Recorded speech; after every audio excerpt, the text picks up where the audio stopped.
Book. Hi, everybody. I'm Becky Jean Thompson. I am from Coldwell Banker Realty. I have Tom Caterino here from Top Choice Painting LLC. He is going to be my special guest today on lunch break series with your realtor and special guest. This happens every 2 weeks on a Wednesday at noon so that you can have lunch with us, gather some information about a topic that might interest you, from painting to loans to attorney things to stagers to all kinds of things. So today is Tom Caterino's day. He owns a painting business. He does a fantastic job. He just left a job. Hence, you can see he still has paint on him. Yeah, of course. And he's in the midst of actually redoing his own kitchen too, which is pretty funny. He has his own painting job after he's done painting. Exactly. So thank you so much for being here, Tom. It is fantastic to see you. Absolutely. You as well. Thank you. So one of the hot topics that everybody was very interested in learning about today was cabinet painting. So you look at that kitchen and you go, oh, it either has cabinet color that I don't like or older cabinets that they want to refresh. What does that process look like? So pretty much you kind of want to make sure that everything is clean first, empty all the cabinets out, make sure that all of the, the possible obstacles that could be in the way are out of the way. You want to, so first thing I would do is I would go in and I would completely deep clean all the cabinets, make sure that everything, all the grease and gook is off of there. Take all the doors off, all the hardware off, have those soaking in a container. And then what I would do is I would make sure that everything is wiped down with alcohol after it's degreased, so you don't have that residue from the degreaser that's on there. Yeah. Then usually after that, what I do is I'll either bring them home with me into a booth that I have at my own place, or I would set something up in your garage or your basement or even a shed I've done it in before, where you just you want to plastic everything off to self-contain yourself. I have an air scrubber that I'll hook up and I'll tape and make it nice and neat, completely surround myself in wherever I'm going to be spraying the doors. And then I would make another self-containment system in the kitchen itself. So I would have a couple of poles that would go just tight to your ceiling with a little bit of plastic on them. And then, yeah, it's basically just a matter of making sure that they're clean. Everything would get an oil primer first to make sure that's really durable. I used to use bonding primer, and I just felt that bonding primer is not as strong because it's just a water-based primer. It's not anything that actually grips the wood like you want to. Yeah. And then I would make sure that everything, that's the stinkiest part too, usually is the spraying of the oil primer, because it gets so usually I'll put some fans in the windows or whatnot and just try to minimize it as much as you can. Sure. That would usually be one day, demoing, or not demoing, but disassembling everything in the kitchen, getting plastic up, getting oil primer on there. And then it's just a matter of letting that dry, let it cure for at least 24 hours, if not more. And then I would go back around. I'm looking at my own cabinets too, like thinking what the process would be. And then after that, I would probably end up using some sort of a industrial alkyd-urethane, a waterborne alkyd-urethane. There are guys that I've seen that do like a lacquer, which is very nice, very durable, but I've just never really handled that all that much. I've always just done a waterborne alkyd-urethane. Sherwin-Williams, which is the company paint that I use. I mean, I use that paint all the time. I love that paint. In my opinion, it's the best around. And I've used other paint too, but it's always been good to me. The company's great too. If I have any sort of questions, any sort of issues, Sherwin always, has your back, which is nice. They have a good reputation. They do. They really do. So I would either pick the industrial series from them or Emerald waterborne alkyd-urethane, which is their new line that they came out with not too long ago. That's a little more user friendly. That's probably for more like homeowners that are deciding to tackle jobs themselves, like trim and doors or cabinets. That paint is certainly the best for cabinets. It's really strong. It hardens very, very nicely. So spray those down. Everything would get completely ghosted, and everything would just you kind of want to make sure that everything has a good coating on it, not too much to where it runs, but enough, not a thin coat, because then you'll just be able to scrape it off with your finger or a knife. And then, yeah, let that cure for at least 24 hours, if not more. And it's a matter of just kind of reassembling the kitchen at that point, cleaning up all the hardware, putting everything back on. I usually will put, if the customer has another set of kitchen knobs or anything like that, cabinet knobs, I'll put those on. Yeah, that's pretty much it. Little touch-ups at the end, clean everything up, and you have a brand new kitchen. It really makes the kitchen look completely different. I mean, there's been some transformations I've done that are, it's like, wow, like, cabinets from the 60s that, may have like somewhat of a decent design and a nice routed edge on the doors, but are just, dingy and not very modern whatsoever. So you get to really pull it back out, which is nice. Yeah, and if they're in good shape, you may not need all that money to completely reno the kitchen. If it's, doable, workable, and, you come in with your magic.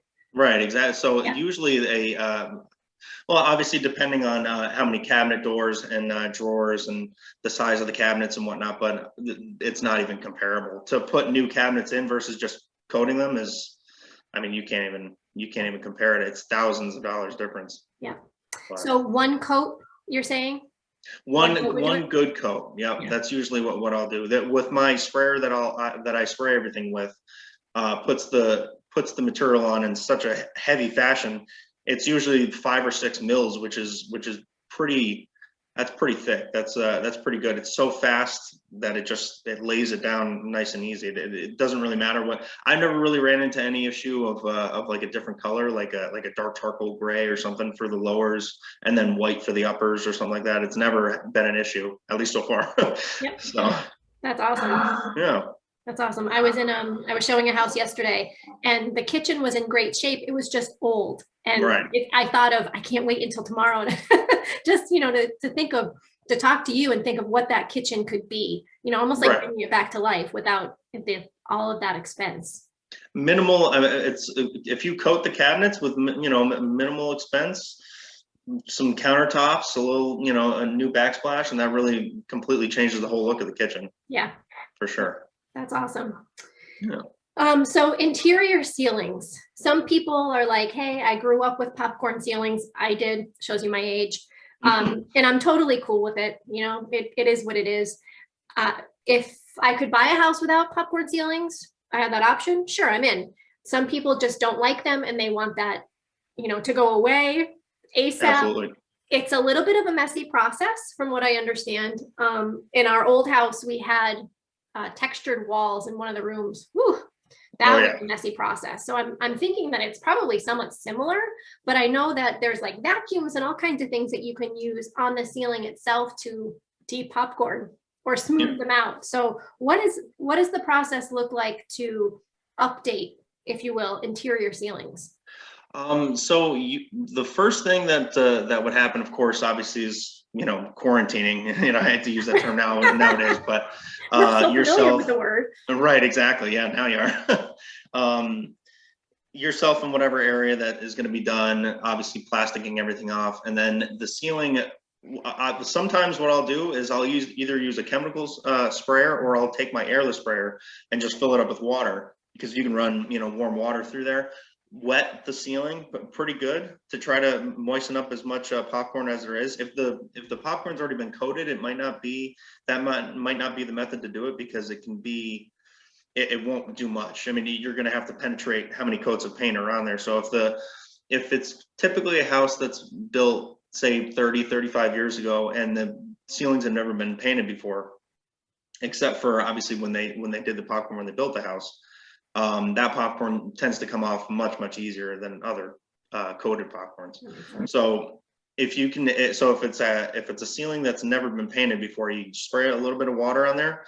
Take a putty knife. I'll usually just let it drop. I mean, I know that there is certain ways that you can kind of catch it. I had a friend that used to have like a cardboard box under him, and he would kind of run the knife under like the edge of the cardboard box to kind of catch as much as you can.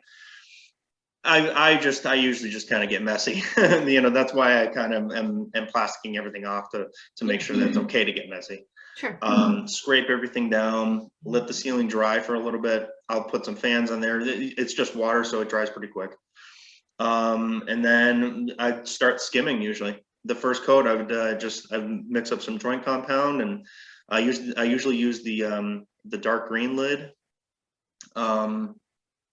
I mean, you can really use anything. They suggest dark green lid for New England only because of the expanding and contracting in different temperatures of the year. So if you use like a light blue lid or something like that, it usually won't hold. It'll end up cracking at some point. It'll crack at the seams, or it'll crack, wherever you might have some light spots when you're taping, or when you're skimming, I should say. Yeah. So, and then I would just do a first coat of everything, let that dry completely. Usually the next day. I don't really like to put fans on compound, because that too much air, too much temperature change. You kind of want it to just do what it's going to do. Sure. Come back the next day, do a second coat, scrape any big stuff that may be there, little chunks that I missed, or something that just didn't dry very nicely. I would just kind of scrape that down quickly with my putty knife and do a second coat. And then after let that dry, and then after that, I would take my sander. I have a Festool sander, which is connects directly to a vacuum. So it's like they say, Sherwin says that it's about 97, 98% dustless. So it's it's not a big of a mess at all. That was definitely one of the best things that I bought in recent memory, for sure. And give it a good sanding and coat of paint, and that's pretty much it. I like to do a bead of caulking around the edge of the thing, just to kind of at the edge of the ceiling, just to kind of give it a crisp line, and that's it. It's pretty nice. It's definitely, flat ceilings around here for sure are definitely the most popular way to do it. I don't really know why that is, but I know out west the knockdown is big. Down south, knockdown is also very big, very popular. I'm not really sure why, but it's up here it's just flat ceilings. I mean, you watch HGTV, and flat ceilings are the way to do it. So yeah. that's So just would you, do it up for there. like an average size room, like a 2-day process, 3-day process? Usually about 3 to 4 with the drying time. Yeah. I actually recently in Ware, I just did a ceiling, a vaulted ceiling. It was a good sized room. It was like 25 by 35, I think. Vaulted ceiling that had to get completely scraped and skimmed twice. That was much more of a process, only because I had my scaffolding and whatnot. My scaffolding can reach about 20 feet. So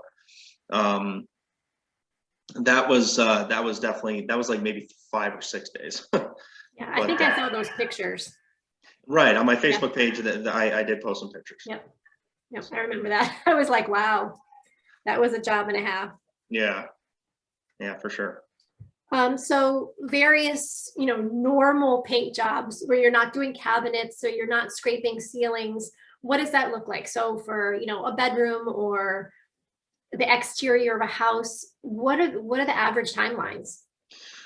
Usually for a bedroom, with trim and ceilings, whenever I go and walk a job, I'll always ask trim, ceilings, patching, and any sort of stuff like that. Sometimes the customer wants to do that, wants to go the whole 9 yards, or not. Sometimes it's just a color change. If they have wood grain trim and they like the wood grain trim, they leave that. Usually I'll just kind of wipe it down to just kind of clean it up a little bit, but I don't, obviously I'm not coating it. An average bedroom is usually about like a 12 by 12, 2 windows, a closet, 2 doors, or 1 door at least. That's really, a pretty minor process. It's not a couple of days usually. Then, like, I mean, I've done that. I've done 2 bedrooms in 1 day. I mean, it all kind of depends on what the customer wants, but usually it's no more than 2-3 days. What I'll usually do is I'll get mud on there, I'll compound on there, get everything drying. If there's caulking that needs to be done, I'll do all the caulking first. I'll tape off the trim if it calls for it. Sometimes I'll do everything by hand, and sometimes I'll do a line of tape, and I'll take a little bit of clear caulking, and I'll run the clear caulking on the tape to kind of keep the tape down so it holds, and then paint over that. And then while everything is still wet, take the tape back off. It gives you a perfect crisp line. Nice. So usually those type of jobs may take a little bit longer, only just because it's an extra step, but not really. It's interior painting versus exteriors is completely different ballgame usually.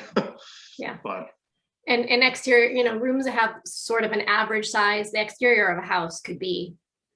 It could The be range any. is just ridiculous. Right, exactly. I mean, I've done houses where, I mean, multiple gable ends, different peaks on the roof line, some dormers that have to get done. It's just, yeah, exteriors, and you also kind of have to play with the weather too. So, 95-degree heat at Becky Thompson's house. Right, exactly. Yeah. Oh, yeah. Yeah. It was hot there. Yeah, it was hot. That was July or August, I think. It was right prime time for heat. So, yeah, it was. And you don't want to do anything too humid. Humidity is not great for paint either. I mean, you can kind of get away with it now that Sherwin makes certain lines of paint that you can kind of, like, I know that Resilience is good in humidity. There's a few others, but generally speaking, you don't want to do it in too much humidity. You kind of want to let the weather relax, so to speak, I suppose. Yeah, it would remain sticky, right? Exactly. Yeah. It won't bond very well. And then if you can do the scratch test and scratch it with your finger a little bit, if it comes right off, you did it in too humid a weather. Or if it starts to bubble, that happens too, if it's just too humid. Yeah, I actually, on my own house, I did it when it was a little way too humid.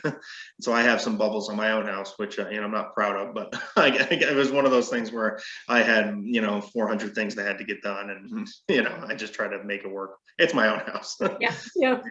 So the best time to paint inside is when? Best time is actually right around now. Right around February, March is a good time. The heat doesn't, how do you want to say it? So the heat can get the paint dry enough. The only thing is though, is that you really can't open the windows. So if somebody has like an allergy to paint, it's kind of a tough time, or if somebody's elderly in the house that is obviously sensitive to temperature. Or babies or whatnot, or any sort of factor like that, you really can't open the windows at this time of year. Although it has been nice for the past few days. It has been. Don't jinx us. I But know. a lot of the paints, I mean, even Sherwin-Williams, they have the paints with the low VOCs. Exactly. So it's not terrible. I mean, you can still smell that the home has been painted, but it's not like it used to be. When my father used to paint when we were little, it was like, don't go in the house for 2 days, Right. Really strong. Again, showing my age, but it was very strong in comparison to now. So absolutely. Sherwin makes they have a line called Super Paint, which was always kind of like the traditional like middle of the road paint. It's about a mid-grade paint. It's not super high end like Duration or Emerald, but it's not the worst. It's not just like regular contractor paint as well. It's pretty good, but they actually took some technology now that they were able to put in like antibacterial formula in it to make it to kind of sanitize the walls. Yeah. So that, yeah, and it's zero VOC, very, very low smell. I'm really happy that they did that. That's good for like doctors' offices or again anybody with the sensitive underlying conditions or anything like that. That's pretty cool. Yeah. So the best time to paint outside, obviously not when it's humid. Not when it's humid. So usually right around April, May. Currently I think I have maybe 10 to 12 exteriors lined up for spring. And that's always 65 degrees with a slight breeze and sunny is perfect. That's ideal for exterior painting. Yeah. But Of course, sometimes that doesn't always happen. Right. So if you are going to do it, if you're going to do it either inside or outside, just make sure it's not super humid. Just not humid, and try to cut down the humidity as much as you can. Yeah, that's pretty much about it. I mean, you don't want to do it also in direct sunlight. That's also kind of something that's not great. But again, the technology with the paints now versus how they used to be, you can kind of get away with it. There are certain paints lined up for certain things that are ideal for that. Yeah. So. So we touched upon when to paint. Is there a difference between interior and exterior paints? Do you just go and pick up any Sherwin-Williams? I know that's the brand that you use. What's the difference between an interior and exterior? Well, exterior, just for the waterproofing abilities that it has, of course, but also you don't want to use, it's not great to use for health wise, it's not great to use exterior paint interior, because when the outgassing is happening, while that's drying, there are gases that are being released from the paint that are not great for your health. Even if it says it's 0 VOC, and it's still not great for exteriors to do it in interior. But basically Sherwin has resilience is really good. They have a good amount. I use a lot of resilience. I know I mentioned it a couple of times now, just sitting right now. That's usually the one I'll use is resilience. Actually, on your house, I use resilience. That one is the best for different types of weather. It's the best for if you do have a little bit of humidity. That's a little more forgiving than say if you use duration or anything lower than resilience, like 400, which I don't really care for, but that's just me. It's tough to try to find exactly the one. I know that for how many years I've been doing this now, I've been still trying to figure out which paints work good for this, and what am I going to use for this versus for that. Like I've still just been kind of trying to work it out. It's a work in progress, like always. So. And we spoke about exterior painting and the process for that, but I know you have to do scaffolding, and sometimes you're sitting on a roof because you have those dormers that you have to do. What else are you bringing for the exterior painting? And I know you have your little booth that you bring to do shutters too and doors. Right. Yep, I do. So any sort of shutters, I'll just set up on sawhorses. I have a bunch of ladders endless ladders to reach different heights. I have a 32-footer, a 40-footer, and everything in between. But if it's a little too high, if it's just something that an angle on a house that you really can't reach, like a funny dormer that like houses in Forest Park and Springfield, for example, sure. A lot of those houses have different angles that you really just can't reach, or little peaks. I'll end up renting a lift from United and see if I can't hit those spots. It's really that's something that I always look when I'm walking the job. I try to figure out how many ladders am I going to need. Is it going to be something that I can't reach with the ladder and I actually need a machine there? And it all depends. But usually I can hit most of. You have to get a little creative. I have some hooks that I go on the peak of the house to walk down the ladder to hit dormers. Sometimes 2 dormers will take all day because you have to obviously be careful and right. Moving slow and obviously not trying to damage anything, not trying to damage the roof. So it's just a matter of kind of making a game plan in a sense. Right, making a game plan, trying to stay in that time frame. Exactly. Right, doing it cost effective for your business and for the client. Exactly. Yeah. So if there's something that it might be a little bit easier, and me and my own personal, how I've always done houses, if there's an exterior that would be so much easier with a lift, it'd be so much easier. I can just drive right around the yard and no problem, hit all the sections really easy. I usually, it all depends on the cost, and it depends really on the house. If I can do it off a ladder, I'll try to do it off a ladder because it always saves the yard a little bit of a mess. Because obviously the lift doesn't, is not very forgiving to grass. Usually I'll try to lay some plywood down if I have to, but it's always one of those things where you kind of want to, what's the most cost effective, time effective ways of doing a project. Right. Yep. All valid points. Do you have anything else that you'd like to share with all of us today? Not really that I can think of.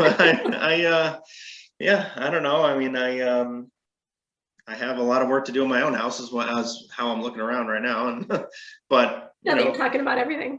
yeah. Now that I'm thinking about all the stuff, the interior stuff, and I have to do some trim and caulking my own project. So it's been hard to kind of balance it, but I think it's been good. I think the kitchen is my own kitchen is starting to come out pretty good. So yeah, well, you have a lot of business going on yourself, and and it's waiting for the weather too. Just right. Kind of a stop and go, right? Exactly. And many calls that I've been getting of spring projects that I hate to always have to tell a customer that I'm out so far, but it just kind of, with scheduling wise, and I always try to be upfront, obviously, about, my timeline. If there's something that I can definitely get to immediately, I will try to get to it as fast as I can. If there's not, though, I just have to be honest about it. Right. I know that there's a lot of companies out there will try to, gather up as much business as they can, because it's either feast or famine type of mentality. And I feel like you want to try to be as honest with the customers as you can, is basically how I've been trying to do it so far. Yeah. And I think that everybody appreciates that, instead of being disappointed. Right, exactly. Or waiting for the contractor or the company to show up, and they don't show up, and that happens a lot too.